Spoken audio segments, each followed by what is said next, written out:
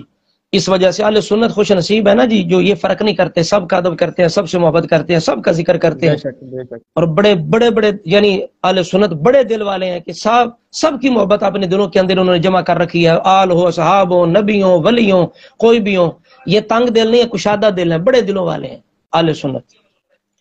اچھا، اب بس ایک دو بات سنیں، یہ بغاوت جو باغی جو ہے نا، وہ روایت فیعۃ الباغی اس کے بارے میں۔ اب جو باغی ہے نا جی، بغاوت لفظ ہے، بغاوت یہ عربی کا لفظ ہے، اور عربی کے اندر بڑی وسعت ہے۔ یہ یوں سمجھے، اگر بغاوت لفظ آپ نے سمجھنا ہے، لفظ شراب کو سمجھیں۔ لفظ شراب عربی کے اندر ہر پینے والی چیز ہے، مشروب پینے والی کوئی بھی چیز ہے، اسے قرآن پاک نے دودھ کو شراب کہا ہے، شہد کو شراب کہا ہے، پانی کو شراب کہا ہے، شراب پینے والی چیز عربی کے اندر، ٹھیک ہے جی۔ لیکن ہماری زبان کے اندر اب شراب لفظ ہے وہ خاص ہے جی بالکل، جو حرام ہے، حرام مشروب کے لیے. اب اگر کسی کو کچھ شرابی کہتا ہے عربی کے اس معنی کے لحاظ سے تو کوئی قبول کرے گا؟ جو آج کل حضرت معاویہ کو باغی کہتے ہیں، ہم کہتے ہیں تو باغی ہے، تیرا باپ باغی ہے، تیرا پیر باغی ہے، تیرا استاد باغی ہے. کیوں بھائی؟ وہ کیسے ہے؟ ہم کہتے ہیں تو شرابی ہے، تیرا باپ شرابی ہے، تیرا پیر استاد شرابی ہے. کیوں جی؟ وہ کیسے شرابی ہیں؟ میرا پیر کیسے شرابی ہے؟ تو ہم کہیں جی وہ دودھ پیتے ہیں جی، آپ کے پیر صاحب پانی پیتے ہیں جی، مشروبات پیتے ہیں. تو عربی کے اندر تو شراب ہے. ہم عربی والا شراب کہہ رہے ہیں، پنجابی والا شراب نہیں کہہ رہے. تیرا پیر شرابی، عربی والا شرابی ہے، قبول کرے گا کوئی؟ تو ایسے لوگوں کے دماغ کو ٹھکانے لانے کے لیے یہ یاد رکھیں، یہ میری طرف سے یہ گفٹ ہے، تحفہ ہے، کہ جو باغی کہنا دماغ کہیں تو شرابی. بھائی کس طرح؟ بھائی وہ شراب نہیں ہے، دوسری شراب کی بات کر رہا ہوں میں. تو بغاوت جو ہے اس کے اندر بڑی وسعت ہے. آپ دیکھیں میرے ہاتھ میں یہ مفردات ہے امام راغب اصفہانی رحمۃ اللہ علیہ کی. اس کے اندر انہوں نے بغاوت کا معنی بیان کیا ہے. امام راغب نے بغاوت کا معنی بیان کیا ہے. آپ فرماتے ہیں کہ لأن البغی قد یکون محمودا و مذموما. آپ فرماتے ہیں بغاوت اچھی بھی ہوتی ہے، بغاوت بری بھی ہوتی ہے. اللہ اللہ. آگے قرآن کی آیت پیش کرتے ہیں. آپ فرماتے ہیں چونکہ اللہ رب العزت نے فرمایا وَيَبْغُونَ فِي الْأَرْضِ بِغَيْرِ الْحَقِّ، کہ اللہ تعالیٰ نے کہا ہے کہ وہ بغیر حق کے بغاوت کرتے ہیں.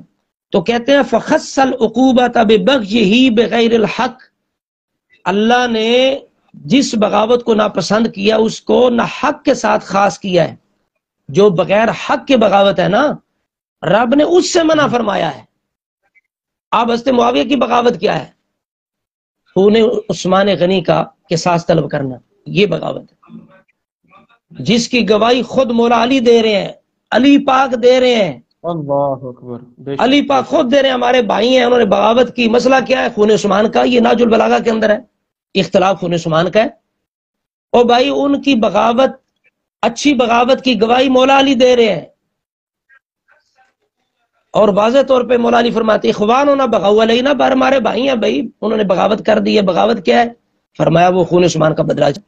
وہ یہ تو نہیں کہ خلافت کا کوئی مسئلہ ہے یا نہ حق امت کے اندر کوئی وہ انتشار چاہتے ہیں، قتل و غارت خواہ مخواہ. نہیں، وہ صرف بغاوت جو ہے وہ صرف بمعنی طلب جو ہے وہ قصاص ہے. اسی طرح کر کے یہ دیکھیں حضرت ابن عباس رضی اللہ تعالیٰ عنہ کی ایک روایت ہے جس کے اندر وہ یہ فرماتے ہیں، ابن عباس فرماتے ہیں کہ یہ جو قصاص طلب کرنا ہے نا، یہ کوئی چھوٹی سی بات نہیں ہے. خون عثمان وہ ہے کہ حدیبیہ کے مقام پر جب یہ افواہ پھیل گئی کہ عثمان غنی کو شہید کر دیا گیا ہے تو رسول اللہ نے صحابہ سے بیعت لی ہے جی. بے شک تو بالکل. ہاں جی، تو صحابہ کرام سے رسول اللہ نے بیعت لی خون عثمان کا بدلہ لینے کے لیے. تو یہ قیمت تھی خون عثمان کی، یہ اہمیت تھی. ابن عباس کہتے ہیں، یہ طبرانی کی روایت ہے موجم الاوسط کے اندر ہے جی، الموجم الاوسط للطبرانی. اور اس کے بارے میں امام حسمی کہتے ہیں رجال الکبیر رجال الصحیح، کہ یعنی کبیر کے موجم کبیر کے رجال صحیح ہیں. ابن عباس کہتے ہیں قال لو ان الناس لم يطلبوا بدم عثمان لرجموا بالحجارة من السماء، اگر لوگ عثمان غنی کا قصاص طلب نہ کرتے آسمان سے پتھر برسائے جاتے. یہ قصاص مذاق نہیں ہے، یہ عام بندے کا قصاص نہیں ہے، یہ اس شخصیت کا قصاص ہے جن کو رسولہ نے یکے بعد دیگرے دو اپنی شہزادیاں عطا فرمائی ہیں، دو نور عطا فرمائے ہیں، دو نور. بے شک بے شک بالکل. اور دوسری ام کلثوم رضی اللہ تعالی عنہا کے وصال کے بعد رسول اللہ نے فرمایا، مولا علی راوی ہیں کہ عثمان اگر میری 40 بیٹیاں ہوتی نا، فوت ہوتی رہتی ایک ایک کر کے، تو میں ساری تیرے نکاح میں دے دیتا. اللہ اللہ. یہ اس بندے کا خون ہے، یہ اس بندے کا خون ہے جس کو طلب کیا جا رہا ہے. اور اختلاف مولا علی کا بھی نہیں ہے. آپ یہ کہتے ہیں تھوڑا یار انتظار کرو، اور اجتہادی اختلاف ہو گیا وہ اپنی سوچ میں، وہ کہہ رہے تھے کہ نہیں اب جلدی کرنی چاہیے، یہ خلیفہ راشد کا کہیں ضائع نہ ہو جائے. تو مولا علی بات ختم. جب ہمارے باپ حسن نے امام نے ہاتھ میں ہاتھ دے دیا تو بھئی اس کے بعد اب آنکھیں بند ہیں. امام حسن کے فیصلے پہ آنکھیں بند ہونی چاہیے. بند بے شک آپ ہاں جی، تو فیصلہ ہمیں کر لینا چاہیے کہ حسن والا کون ہے اور اس جماعت والا سبائی پارٹی والا کون ہے، بس بات ختم۔ اس وجہ سے پھر یہ جو ہے نا، جس کو رسول اللہ نے باغی جماعت کہا نا، اس کے بارے میں مسلم شریف میرے سامنے کھلی پڑی ہے، ایک روایت سن لے، بات ختم کرتے ہیں۔ ماشاءاللہ رسول اللہ علیہ السلام نے جس گروہ کو باغی کہا ہے نا، اس کو حق پہ بھی کہا ہے، یہ مسلم شریف ہے، تاریخ نہیں ہے، اور رسول اللہ نے خود حق پہ کہا ہے کہ اہل شام بھی حق پہ ہوں گے۔ رسول اللہ کو پتا تھا کہ میرے عثمان کے خون کا بدلہ چاہ رہے ہوں گے۔ اب یہ حدیث نمبر ہے مسلم شریف کی 2457 سے لے کر 61 تک، یہ 5 حدیثیں یہاں روایتیں ہیں، ایک ایمان آئے، الفاظ تھوڑے تھوڑے مختلف ہیں، الفاظ کے اندر اختلاف ہے۔ اور رسول اللہ نے فرمایا کہ میری امت یکون فی امتی فرقتانی، میری امت 2 فرقوں میں بٹے گی، 2 فرقے ہو جائے گی، فیخرج من بینہما مارقۃ، ان 2 کے درمیان سے ایک مارکہ نکلے گا، یلی قتلہم اولاہم بالحق، وہ جو درمیان سے نکلے گا نا، اس کو قتل وہ کرے گا جو حق سے قریب ہے، اللہ اللہ، جو حق سے قریب ہے، یہ نہیں فرمایا جو حق پہ ہے، علی حق نہیں فرمایا، اولا بالحق ہے۔ اسی طرح ایک روایت ہے اولا الطائفتین بالحق، اسی طرح اقرب الطائفتین من الحق، اقرب یعنی مولا علی کا لشکر اقرب ہے، حق سے زیادہ قریب ہے، اور حضرت معاویہ بھی حق سے قریب ہے، لیکن زیادہ قریب کون ہے؟ مولا علی کا لشکر۔ اس حدیث کی روح سے دونوں حق پہ ہیں، یعنی باطل پہ کوئی نہیں، باطل پہ کوئی نہیں، باطل پہ کوئی نہیں۔ اور دوسری روایت لیں کہ جی مجتہد اگر اجتہاد کرے اور خطا کر جائے تو اسے جناب 1 ثواب ہے، اگر وہ ثواب پہنچے صحیح فیصلہ کرے 2 ثواب ہے، وہ حدیث لیں۔ اس حدیث کی روح سے ہمارے علماء اہل سنت نے کہا ہے کہ مولا علی شیر خدا حق کے اجتہادی پر تھے، حضرت معاویہ خطا اجتہادی پر تھے، لیکن یہ خطا ہماری عطاؤں سے بہتر ہے، ہماری عبادتوں سے بہتر ہے۔ امام مجدد الفسانی کہتے ہیں حضرت معاویہ کی خطا صحبت مصطفیٰ کی وجہ سے عمر بن عبدالعزیز اویسے کرنی کی درستگی سے بہتر ہے، یہ مجدد پاک کا فرمان ہے۔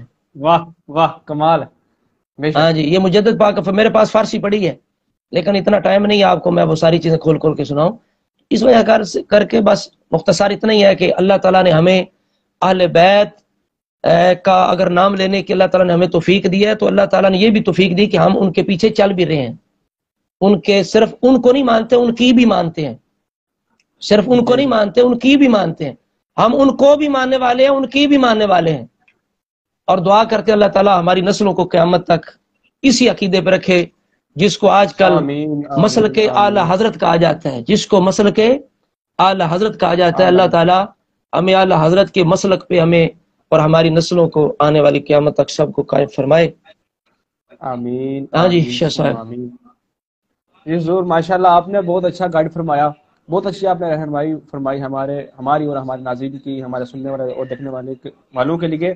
اللہ پاک آپ کو اس کی بہترین جزا عطا فرمائے۔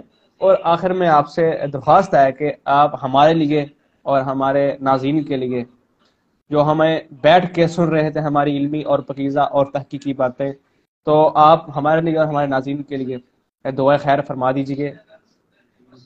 دعائے خیر فرماتے ہیں، اس سے پہلے ہاں جی، اس سے پہلے ہم وہ 2 اشعار سنانا چاہتے ہیں کہ محبتوں کے پیشوا علی حسن معاویہ، عقیدتوں کے رہنما علی حسن معاویہ، یہ تیرے دل میں بغض ہے جو بولتا ہے روز روز، ہے نفرتوں سے ماورا علی حسن معاویہ، علی حسن معاویہ۔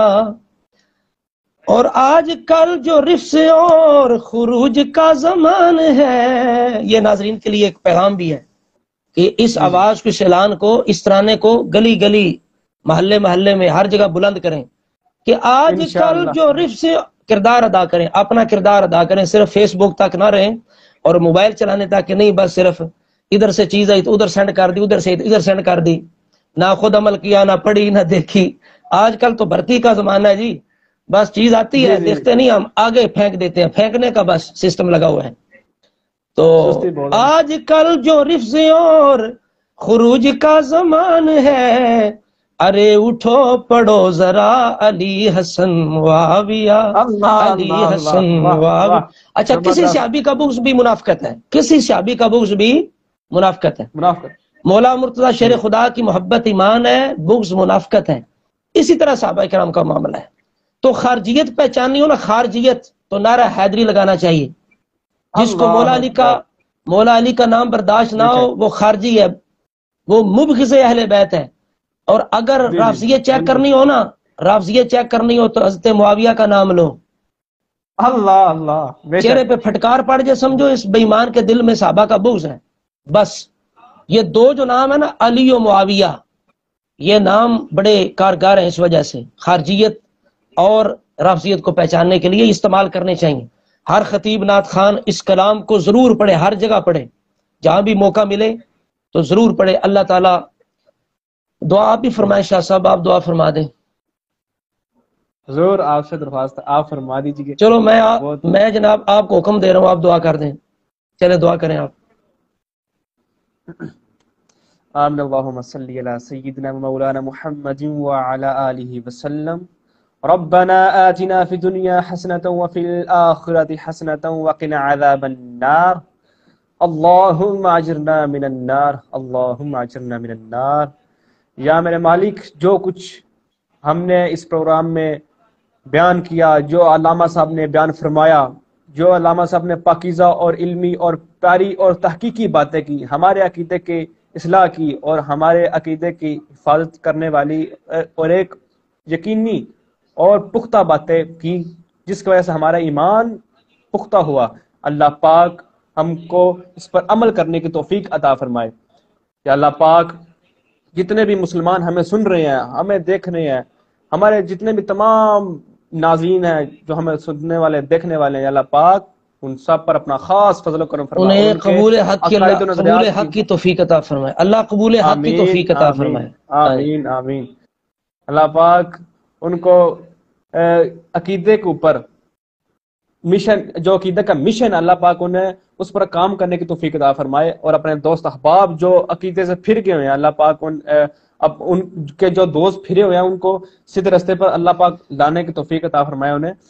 علامہ صاحب نے جو بیان کیا، جو ہم نے شروع سے لے کے اینڈ تک تلاوت قرآن پاک ہوئی، ثنا خوانی ہوئی، اللہ پاک سے دعا ہے کہ اللہ پاک ہمارے اس ساری کاوش کو اپنی بارگاہ میں قبول فرمائے۔ آمین جی۔ شاہ صاحب ہاں جی، مہربانی ہے بجلی والوں کی، پروگرام پورا ہو گیا جی۔